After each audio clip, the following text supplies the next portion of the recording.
ஆண்டவராக இயேசு கிறிஸ்துவின் நாமத்தில் என் அன்பின் வாழ்த்துக்கள். இந்த காலை தியானத்திற்காக நான் தெரிந்து கொடுக்கிற வேத வசனம் யோவான் எழுதின சுவிசேஷம் 10வது அதிகாரம் 9வது வசனம்.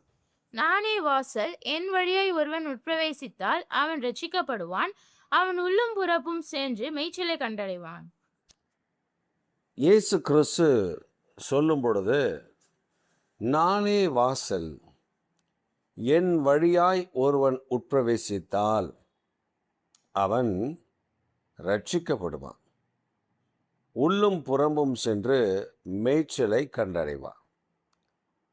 அப்போ நம்முடைய தேவனாகிய கர்த்தர் நான் வாசல் என்று சொல்லுகிறார். அந்த வாசலுக்குள் பிரவேசிக்க வேண்டும். அந்த வாசலுக்குள் நாம் எப்படி பிரவேசிக்க முடியும்? இயேசு கிறிஸ்து தான் ரட்சிப்பின் வாசல். இயேசு கிறிஸ்து தான் மீட்பின் வாசல். இயேசு கிறிஸ்து தான் மனுக்குலத்தை மீட்டெடுக்கிற வாசல். அப்போ இயேசு சொல்கிறாரு, நானே வாசல்,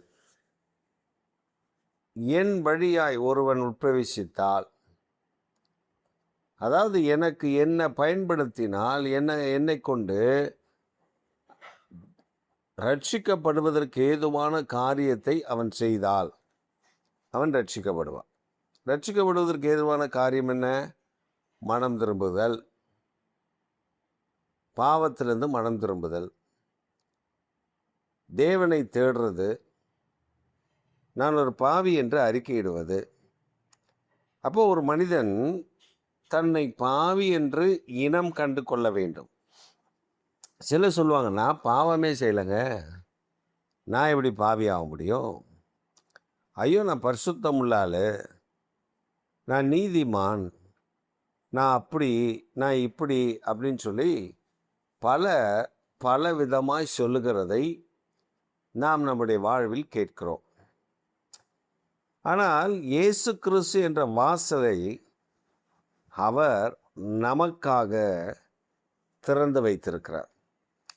அந்த வாசலுக்குள் பிரவேசிப்பதற்கான வழியும் அங்கே இருக்கிறது. அதாவது அவர் ஒளியில் நடப்பது போல நாமும் ஒளியில் நடந்தால் ஒருவரோடு ஒருவர் ஐக்கியப்பட்டிருப்போம். குமாரனாகிய இயேசு கிறிஸ்துவின் ரத்தம் சகல பாவங்களை இன்னைக்கு நம்ம சுத்திகரிக்கும்.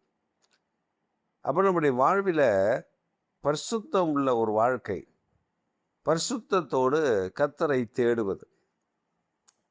இப்போ நம்ம தொழுது கொள்கிறோம், அவரை தேடுறோம், அவருடைய நாமத்தை உயர்த்துகிறோம், மகிமைப்படுத்துகிறோம், ஆராதிக்கிறோம், இதெல்லாம் செய்கிறோம். ஆனால் நாம் தேவனுடைய வாசலுக்குள் பிரவேசிக்கிறோமா? நாம் அந்த வாசலுக்குள் கடந்து வருகிறோமா? ரட்சிக்கப்படுகிறோமா? அப்படின்னா என்ன? தேவனுடைய வாசலுக்குள் நான் வந்து உட்பிரவேசித்தால் ரட்சிப்பு. அங்கே தான் ரட்சிப்பு இருக்கிறது. அப்போ என்ன வாசல்? அவர் காயம் சிந்தி, அவர் ரத்தம் சிந்தி காயப்பட்ட அந்த தழும்புகள் தான் நம்முடைய ரட்சிப்புக்கு வாசலாய் அமைகிறது. அவருடைய தழும்புகளினால் நாம் குணமடைகிறோம். இயேசு கிறிஸ்து சிலுவை மரணத்தினாலே நமக்கு இலவசமான ரட்சிப்பை தருகிறார். அந்த மரணத்தை, அந்த சிலுவை பாடுகளை, அந்த தியாகத்தை நான் உணர வேண்டும். எனக்காக தானே அது. சிலர் என்ன தெரியுமா சொல்லுவாங்க?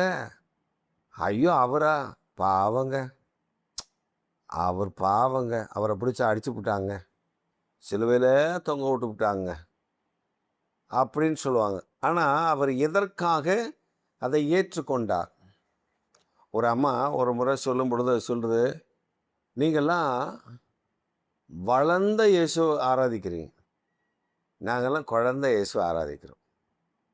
எங்களுக்கு ஒரு வித்தியாசமும் இல்லை. நாங்கள் குழந்தைய ஆராதிக்கிறோம், நீங்கள் வளர்ந்து போய் சிலுவையில் அறையப்பட்ட இயேசு ஆராதிக்கிறீங்க.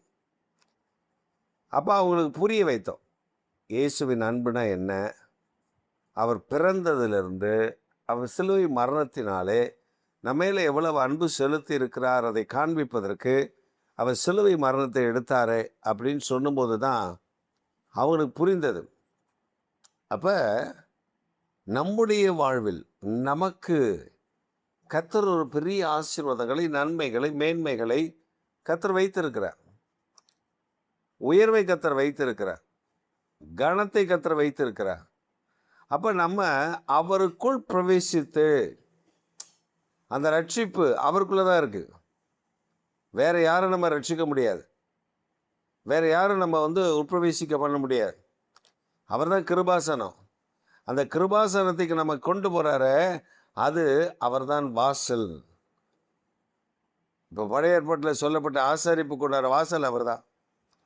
பலியினாலே அந்த ஆசாரிப்பு கூடாரத்துக்குள்ளே ஆசாரியன் உட்பிரவேசிக்க முடியும்.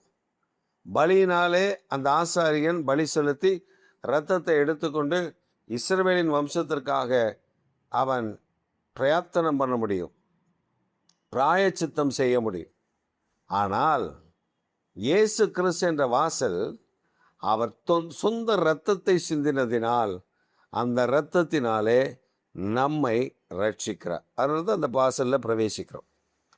இந்த வாசலில் பிரவேசிக்கும் பொழுது ரட்சிக்கிறது மாத்திரமல்ல, உள்ளும் புறம்பும் சென்று மேய்ச்சலை கண்டடைகிறோம். அப்படின்னா தேவனுடைய ரட்சிப்புக்குள்ளே வந்துட்டா, அந்த வாசலுக்குள்ளே வந்துட்டா, அந்த வாசலுக்குள்ளே பிரவேசித்தா, நமக்காக அவர் வைத்திருக்கிற சகல ஆசீர்வாதங்கள், வேதவசனம், எப்படி கர்த்தரை தேடுவது, எப்படி ஆராதிப்பது, எப்படி கர்த்தரை மகிமைப்படுத்துவது, அது மட்டும் இல்லை, டெய்லி நம்மோடு கூட இடைவிடுவார். இப்போ நம்ம ரட்சிக்கப்பட்டதோடு இல்லை, ஒவ்வொரு நாளும் நம்ம ஜெபம் பண்ணுவோம், ஒவ்வொரு நாளும் ஆண்டவருடைய முகத்தை தேடுவோம், அவர் நம்மோடு கூட பேசுவார். அப்போ பேசும்போது என்ன நடக்கும்னா, நம்முடைய ஆத்துமாவுக்கு தேவையான கொடுமையான ஆகாரத்தை கர்த்தர் தருவார். தேவையான ஆகாரத்தை தருவார். அதனால தான் உள்ளும் புறம்பும் சென்று மேய்ச்சலை கண்டடைவார். மேய்ச்சல் என்ன? நமக்கு கிடைக்க வேண்டிய ஆகாரத்தை வேதம் நமக்கு கற்றுக் கொடுக்கிறது. அதனால தான் அவர் வாசலுக்குள் பிரவேசித்தா அந்த நன்மைகளை நாம் அனுபவிக்க முடியும். இப்போ இந்த நன்மைகளை அனுபவிப்பதற்கு தான் கர்த்தர் நம்மை தெரிந்தெடுக்கிறார்.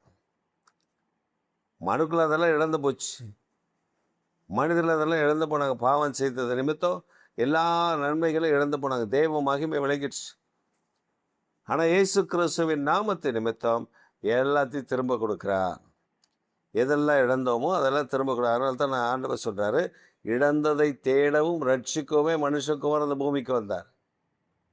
இழந்து போச்சா, அதை தேடி ரட்சிக்க, அதை மீட்டுக்கொள்ள. அப்போ நமக்கு நிறைய வாசல்கள் இருக்குது. நிறைய வாசல்கள், உலகத்தில் நிறைய வாசல்கள் இருக்குது. பாவத்துக்கு போகிற வாசல் நிறைய இருக்குது. குடிக்கிற வாசல் நிறைய இருக்குது. விபச்சாரத்துக்கு வாசல் நிறைய இருக்குது. ஆனால் பரிசுத்தத்துக்கு ஒரு வாசல் தான், இயேசு கிறிஸ்து மட்டும்தான். இயேசு கிறிஸ்து என்ற ஒரே ஒரு வாசலுக்குள்ளே நாம் பிரவேசித்தா நம்முடைய வாழ்க்கையில் பரலோக நன்மை, பரலோக ஆசீர்வாதங்கள், பரலோக மேன்மைகள், ரகசியங்கள், தரிசனங்கள், சொப்பனங்கள், திட்டங்கள், இதை கர்த்தர் நம்முடைய ஆவியிலே கட்டளையிடுவார். நாம் சோர்ந்து போக மாட்டோம். இன்றைக்கி கர்த்தர் என்ன பேசினார் அப்படின்னு நம்ம யோசிக்க மாட்டோம். காலையில் நம்ம எழுந்துச்சு ஜெபிக்கும் பொழுது கர்த்தருடைய வார்த்தை நமக்குள்ளே உண்டாகும். அந்த வார்த்தை அந்த நாள் முழுவதும் நம்மை நடத்தும். அதனால தான் இந்த செய்தியை உங்களுக்கு போடுகிறது. இந்த செய்தியை போடுவதற்கு காரணம், அந்த வசனத்தில் என்ன இருக்கிறது, அந்த வசனத்தை ஏன் நம்ம வாசிக்க வேண்டும், அந்த வசனத்தை ஏன் நம்ம இதை தியானிக்க வேண்டும், அந்த வசனத்தில் என்ன ஆழங்களை, என்ன நன்மைகளை கர்த்தர் வைத்திருக்கிறார், அதுக்கு தான் இந்த வேத தியானம். இன்றைய தெய்வ வார்த்தை அதுதான். அப்போ நம்ம தியானிக்க தியானிக்க தியானிக்க நமக்குள்ள செழுமையான உணவு உண்டது போல, செழுமையான ஆகாரம் உண்டது போல கர்த்தர் நமக்கு வசனத்தினாலே நம்மை திருப்தி ஆக்குகிறார். அதனால் இந்த காலை வேளையில் அவர் வாசல் சொல்லிட்டாரு. எங்கே அந்த வாசல் தேடாதீங்க, அவர் தான் வாசல் சொல்லியிருக்காருல, நானே வாசல். அவருக்குள்ளே பிரவேசிக்கிறோம். அவர்கள் எப்படி பிரவேசிப்பது? அவருடைய அன்பை, அவருடைய ரட்சிப்பை, அவருடைய மீட்பை, அவர் எனக்காக சிந்தின இரத்தத்தை, அவருடைய தியாகத்தை நான் அறிந்து அவரோடு ஒப்புரவாகும் பொழுது அவருக்குள் நான் பிரவேசிக்கிறேன். அவருக்குள் நான் பிரவேசித்தா போதும், ரட்சிக்கப்படுகிறேன். அதுக்கப்புறம் என்னை அவர் போஷிக்க ஆரம்பித்து விடுகிறார். இந்த காலைகளில் உங்களை போஷிக்கிற ஒருவர் தான் இயேசு கிறிஸ்து. இயேசு கிறிஸ்துவின் நாமத்தினால தான் நமக்கு சகல நன்மைகளையும் அவர் வைத்திருக்கிற ஆசீர்வாதங்களையும் பெற்றுக்கொள்ள முடியும். அதனால் இந்த காலை வேளையில் அந்த இயேசுவை பிடித்து கொள்ளுங்கள். கர்த்தர் பெரிய காரியங்களை உங்களுக்கு செய்வாராக. ஆமென்.